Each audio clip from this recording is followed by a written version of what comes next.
Muito boa noite, meus amigos da Rede CNT, uma rede da família Martinez. Recebo novamente aqui no Jogo do Poder, hoje, o presidente do Sistema FIEP e do Conselho Deliberativo do SEBRAE, Edson Campagnolo. Segunda vez que vem aqui no Jogo do Poder, muito obrigado por ter vindo. Eu que agradeço. Abandonado seus afazeres lá, que é muita coisa, né? Presidente de duas instituições importantíssimas no Paraná. E eu queria explorar um pouco nesse primeiro bloco um aspecto que eu sempre procuro, quando dá, conversar com os convidados. Você é uma pessoa que especialmente tem condição de falar sobre isso. O Paraná é um estado novo. Quando as pessoas de fora, de São Paulo, de outros lugares, do Nordeste, me visitam lá no meu escritório de advocacia, eu costumo dizer para eles que o Paraná é um estado muito novo. E, portanto, tem muita necessidade de afirmação, de autoafirmação, muita necessidade de se impor na República. Londrina, por exemplo, que acho que é a terceira cidade do sul do Brasil, tem o quê? Segunda, não tem 80 anos, né? Não tem 80 anos. Tem 70 e tantos anos. Maringá, Cascavel, Toledo, Francisco Beltrão, Pato Branco, essas cidades mais jovens. Santo Antônio da Platina, daqui da... 50, 60 anos. Elas estão numa média entre 50 e 75 anos, né? Isso. Então é um estado muito novo. Novo. E aí, nos últimos 30... E a gente fica achando que nós estamos lá no final da fila, né? Mas nos últimos 30 anos, o Paraná teve uma transformação espetacular. Se você olhar no contexto da República, é uma coisa estrondosa, né? O que aconteceu no Paraná.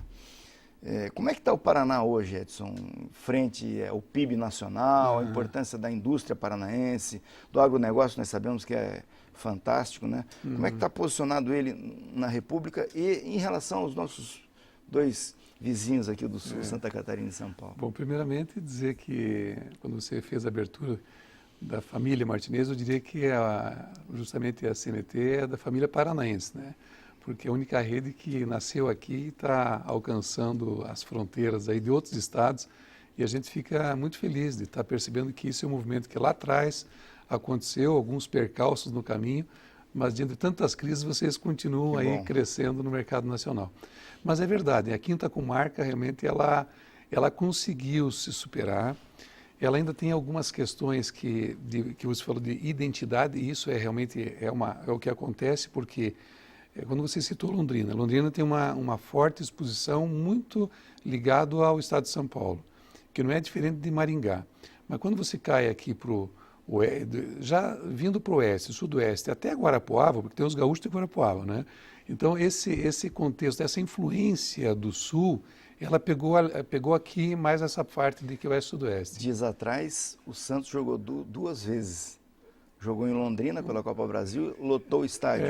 E agora? E jogou contra o Maringá, há 2 semanas atrás, e lotou o estádio, tinha mais santista do que maringaense. Não, e se fosse o Atlético, o Curitiba ia ter 3, 4 mil torcedores lá. E se fosse um jogo Inter e, sei lá, Cascavel, lá no estádio de Cascavel, vai ter mais torcedor do Inter ou do Grêmio, porque tem muito gaúcho e catarinense naquela região, né? No sudoeste e oeste, e para o norte e noroeste tem muito paulista. Até nisso você percebe, né? Aí você percebe que isso acaba influenciando, né? Eu, por exemplo, eu sou atleticano desde pequeno. Meu pai a gente morava no sudoeste, e meu time e o do meu pai o pai era santista, mas atleticano. E eu fiquei só atleticano, tanto é que quando o Atlético foi campeão, nós fizemos uma carreata em Capanema, que tinha 3 carros. Deu para ver como se fosse do Inter ou do Grêmio, e a cidade inteira ia estar na rua, né? Mas olha, o que acontece nesses 30 anos é aquilo que você falou no início. Aquele movimento da industrialização da cidade industrial de Curitiba, que foi um marco, realmente no momento adequado, onde o Brasil estava se afirmando como uma potência que já estava figurando entre as 10 potências. E nesse período tudo foi melhorando no ambiente nacional, o Brasil no contexto mundial, e o Paraná, ela conseguiu se superar. Em termos assim absolutos, o Paraná tem um tempo atrás sexto em tudo. Quando a gente percebe assim, no nosso sistema FIEP, no SESI, no SENAI, no IEL, no SEBRAE, é o número assim, entre quinto e sexto.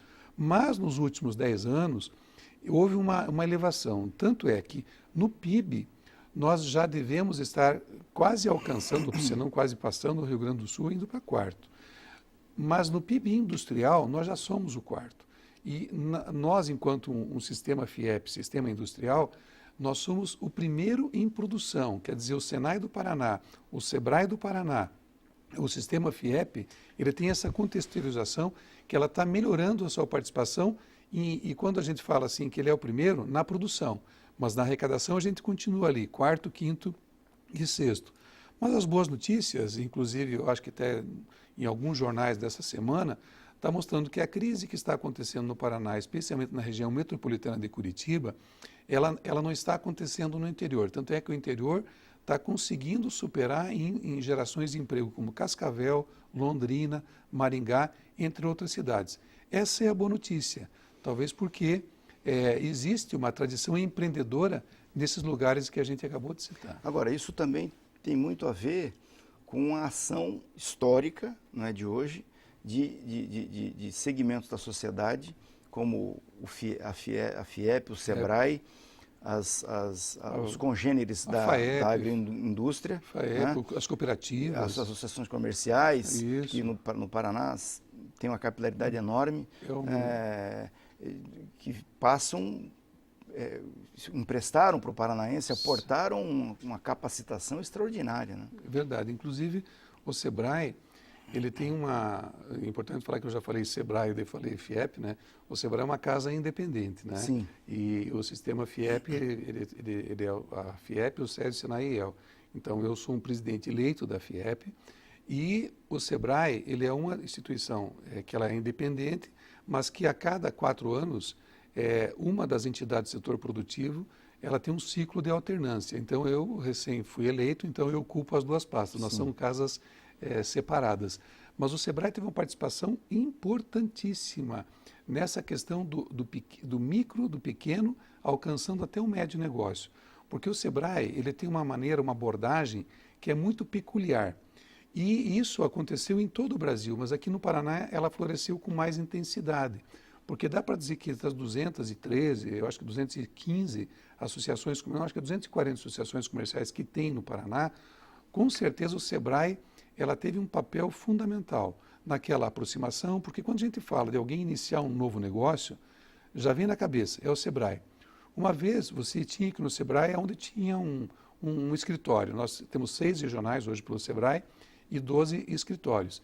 Mas praticamente nos 399 municípios, com certeza vai ter uma ação do SEBRAE. E como é que isso melhorou? Melhorou até por causa da tecnologia da informação. Hoje você dá um clique no celular, tu tem um 3G em quase todo lugar, já chegando um 4G, onde qualquer pessoa ela tem uma informação muito rápida. E se ela não tem uma internet, ela tem um telefone de um 0800.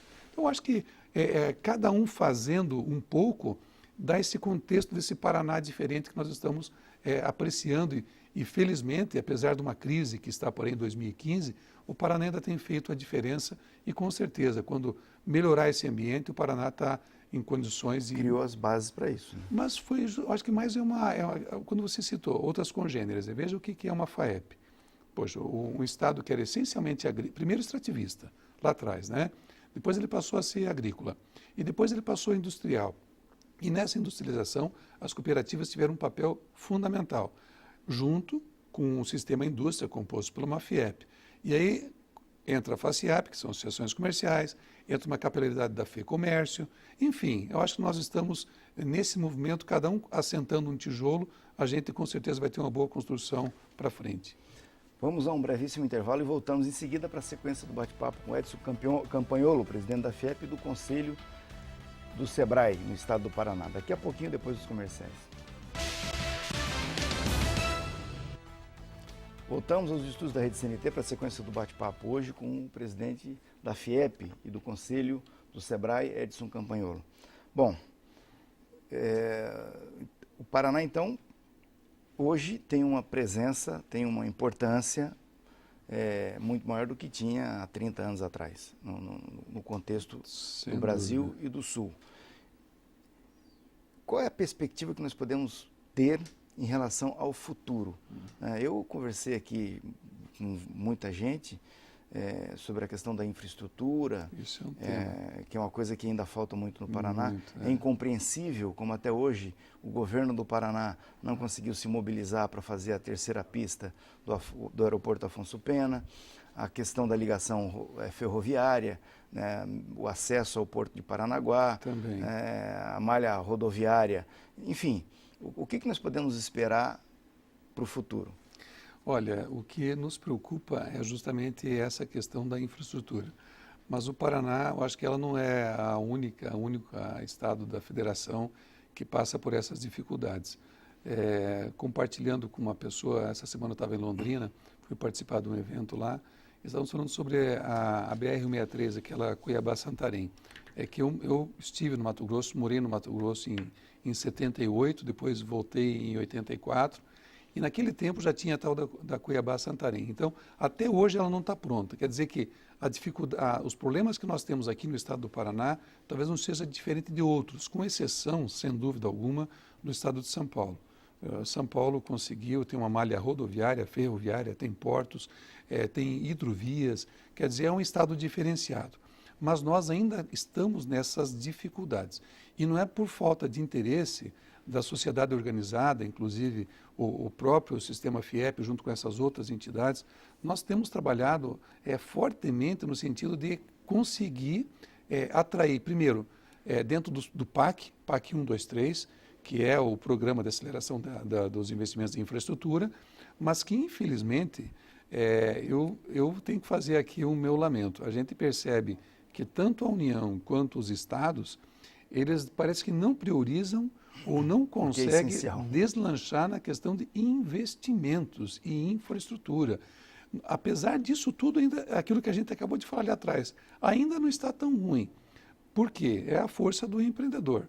Agora, se a gente for ver a nossa competitividade, para você tirar um produto do norte, noroeste, sudoeste, oeste, e com exceção talvez de Ponta Grossa, que está um pouco mais bem abastecido nessa questão devido à proximidade de Curitiba e dos portos, mas que tem um problema com um aeroporto, né, que infelizmente eles têm que vir de lá para pegar um avião para alcançar qualquer mercado, que é inadmissível. Um empreendedor de Ponta Grossa tem que talvez ficar aí 2 horas e meia para até chegar no aeroporto aqui de Curitiba. Ele não tem essa alternativa. Então, o que está justamente emperrando, e não dá para a gente admitir, porque os países que alcançaram, que continuam tendo uma participação mais efetiva no contexto da economia mundial, eles investem 3, 4, 5, 6, 7% em infraestrutura, porque é essencial. Nós aqui no Brasil não alcançamos nem o índice de 2. Aqui no Paraná, isso me mata a curiosidade. Se vocês fossem dizer, olha, vamos fazer três coisas aqui no Paraná. 3 obras aqui no Paraná que vão fazer diferença na vida das próximas gerações. Quais seriam? A primeira, sem dúvida, seria a Maracaju-Paranaguá, uma ferrovia. Essa ferrovia ela seria uma redenção para a economia do Estado, porque além dela ela trazer todos os grãos, todos os produtos, industrialização que está acontecendo no Mato Grosso do Sul, ela iria cortar o Paraná de ponta a ponta, e numa outra fase tem aquela norte e sul também, que ela ia fazer integração lá desde o norte, passando por São Paulo, alcançando... E já chegou bem aqui embaixo, ela já chegou, né? Exatamente, ela estaria, digamos assim, ela tem umas conexões, ela já existe em alguma parte, o que está faltando é o zelo, só que a gente está falando em bitola estreita, a gente tem que falar em bitola larga. Lá é bitola larga, lá né? Lá em cima e aqui embaixo não. Então, acho que, número 1, a ferrovia, essa seria a redenção.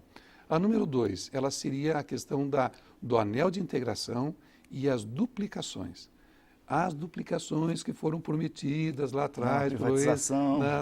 Foram as concessões que vieram da União para o Estado, que o governador Jaime Lerner, eu lembro assim que eu era mais jovem, bonito ele desenho. fazia aqueles desenhos e traçava. Puxa, aquilo eu me apaixonei por aquilo lá. Mágico. E, rapaz, até hoje eu sou cobrado, porque eu tenho umas pessoas da minha cidade lá que eles não admitiam pagar pedágio porque já pagavam IPVA. Não, assim, isso aqui vai ficar bom, veja, a gente vai estar, o Sudoeste vai estar ligado ao Paraná inteiro, a gente vai alcançar mercados. E veja, isso já se passaram 20 e poucos anos, né? Não aconteceu. Então, a segunda obra que eu faria realmente seria as duplicações.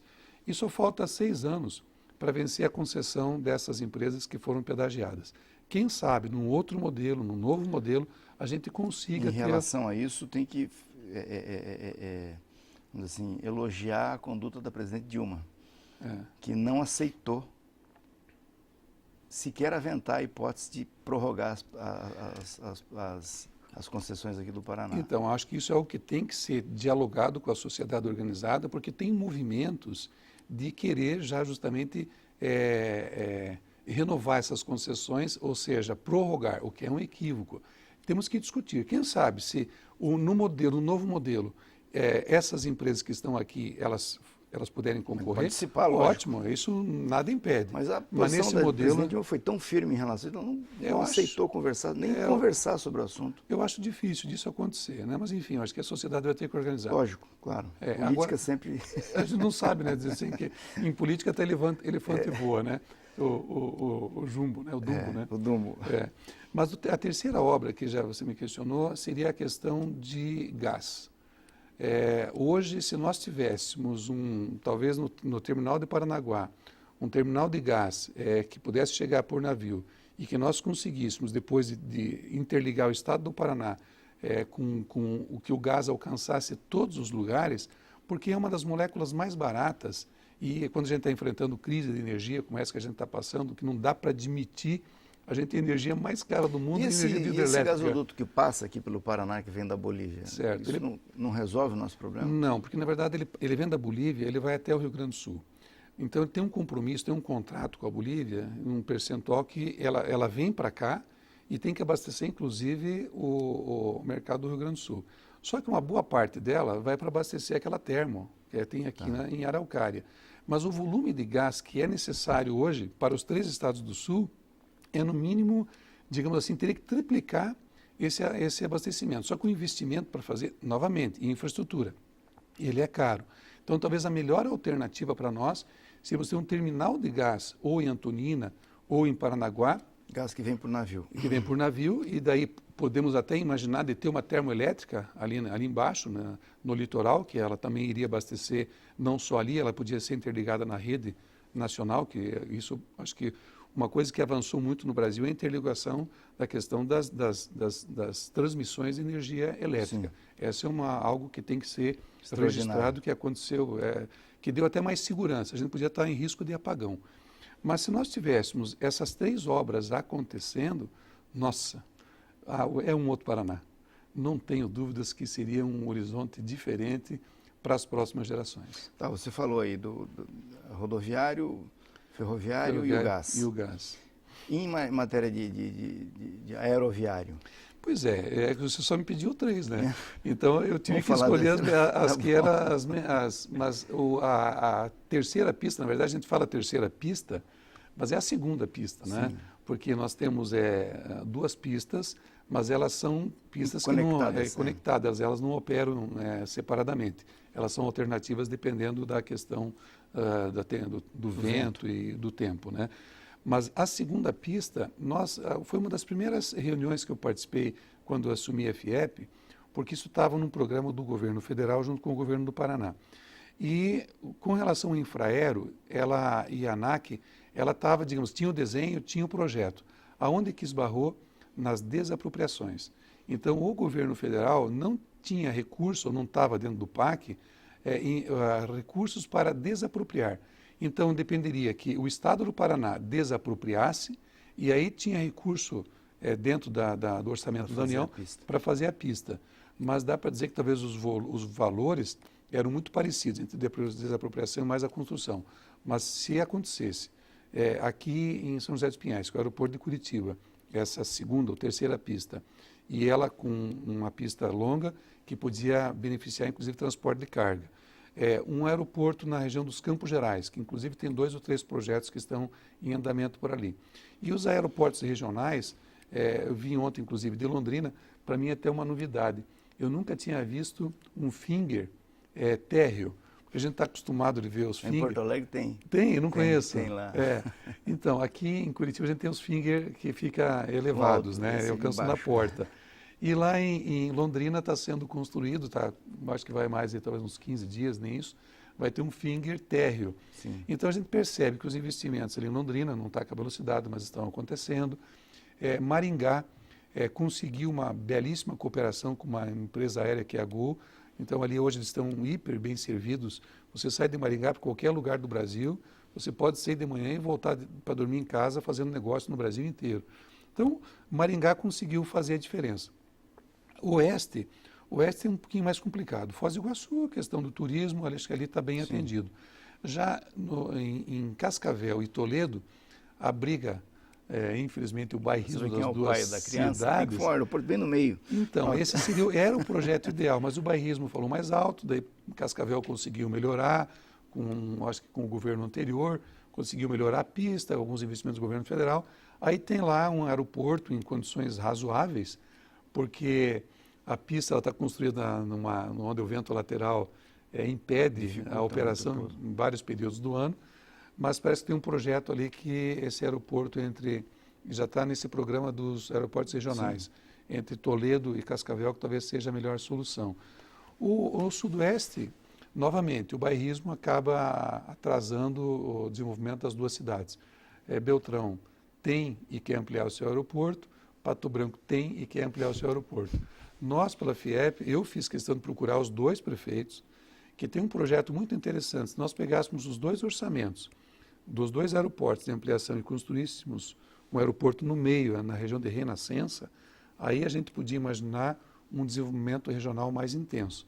Então, eu acho que, de certa forma, melhoraria o nosso ambiente se nós fôssemos melhor servidos nos aeroportos. Você deu um belíssimo desenho do que nós temos que fazer. Não tenha dúvida. Vamos a mais um intervalo e voltamos em seguida com Edson Campagnolo, hoje no Jogo do Poder. Voltamos aos estudos da Rede CNT para a sequência do Jogo do Poder com Edson Campagnolo. E vamos logo ao seguinte, nós vamos com cerca de 5 minutos, vamos falar então da menina dos olhos da indústria do Paraná, que é o SEBRAE. Isso. Dos empresários do Paraná, né, que é o SEBRAE. Você falou aqui da capilaridade do SEBRAE hoje, e que isso faz toda a diferença. Verdade. Mas ainda, quando você pega o IDH do Paraná, você vê problemas em vários locais. Em que medida, Edson, o SEBRAE age e pode agir para não só ajudar a orientar o gestor público a resolver esse problema, porque é fundamental que isso seja superado, mas também participar desse processo ativamente? Então, é aí que o SEBRAE ele pode dar e está dando as suas contribuições. Porque se a gente for perceber que nesses 40 anos do SEBRAE, o que aconteceu no Paraná e no Brasil é que existia e continua existindo ainda uma informalidade num grau elevado. Então, o microempreendedor individual, acho que aí é algo que a gente tem que registrar, que esse governo anterior, foi no tempo do Lula, ele trouxe esse projeto.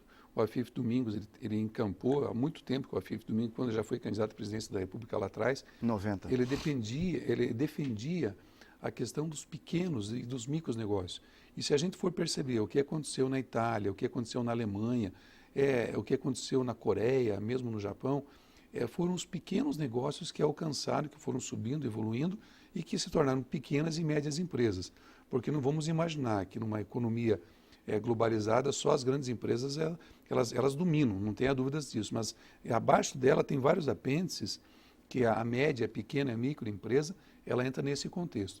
E aqui com o microempreendedor individual, e o Paraná, novamente, o SEBRAE é o campeão no Brasil em adotar esse modelo. Nós já temos mais de 270 mil microempreendedores individuais, sendo que nós temos uma procura de 5 mil por mês praticamente. O que acontece? Isso é uma maravilha, porque as pessoas estão saindo da informalidade e elas estão indo num outro patamar. Só que o microempreendedor individual, que é a MEI, o faturamento é até R$60 mil, que é 5 mil mês. A empresa, esse MEI, ele pode ter um funcionário com carteira assinada pagando R$50.